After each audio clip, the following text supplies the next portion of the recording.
জনাব তারেক রহমানের নেতৃত্বে এদেশে গণতন্ত্র ফিরিয়ে আনার যে সংগ্রাম করছি, সেই সংগ্রামে আপনারা বিগত 15 বছর ধরে গুরুত্বপূর্ণ অবদান রেখেছেন। আগামীতে ঠিক একইভাবে দেশের গণতন্ত্রায়ন প্রক্রিয়ায় আপনাদের অবদান আমরা প্রত্যাশা করি। আমার মনে আছে, যখন রাজপথে প্রতিবাদ করা ছিল কঠিন, অনেকেই তখন প্রকাশ্যে স্বৈরাচারী সরকারের বিরোধিতা করতে পারেনি। তখন জনাব এই ফখরুল আলম সাহেব, ইঞ্জিনিয়ার ফখরুল সাহেব, আমার মনে আছে তিনি রাতের গভীরে টেলিফোন করেছেন, এখানে আসতে হবে আপনাকে, এখানে আমাদের প্রতিবাদ সভা। আজকে দেশবাসী তার সুফল পেয়েছে, কিন্তু আপনাদের মনে রাখতে হবে আমাদের সেই আন্দোলন কিন্তু সম্পূর্ণ হয়নি। আমরা একটি ধাপ অতিক্রম করেছি। স্বৈরাচারী আওয়ামী লীগ সরকার, তার যে নেত্রী ছিলেন, তিনি কাপুরুষের মতো দেশ ছেড়ে পালিয়েছেন, এটা সত্য।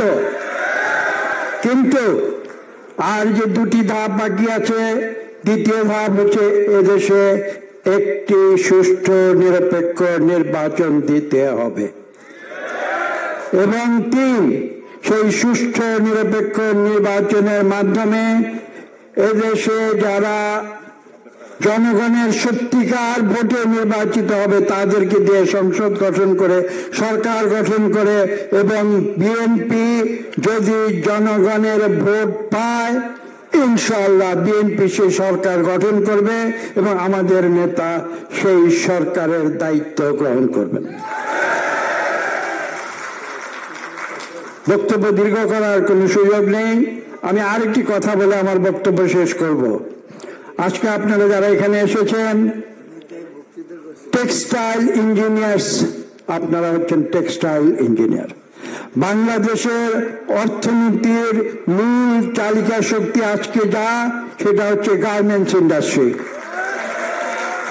কিন্তু আমি যে কথাটি বলতে এসেছি, গার্মেন্ট ইন্ডাস্ট্রি যদি একটি বৃক্ষ হয়, সেই বৃক্ষের যে শিকড়, সেই বৃক্ষের শিকড় হচ্ছে টেক্সটাইল ইঞ্জিনিয়ার্স।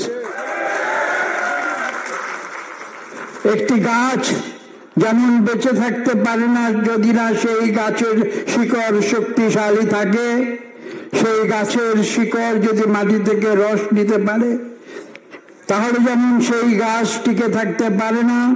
আমি আপনাদের উদ্দেশ্যে কথাটি বলতে চাই, আপনাদের যে গুরুদায়িত্ব টেক্সটাইল ইঞ্জিনিয়ার হিসাবে, আপনারা যদি সেই গুরুদায়িত্ব সঠিকভাবে পালন না করেন এবং সেই টেক্সটাইল শিকড় যদি শক্তিশালী না হয়, বাংলাদেশের গার্মেন্ট ইন্ডাস্ট্রি টিকে থাকতে পারবে না।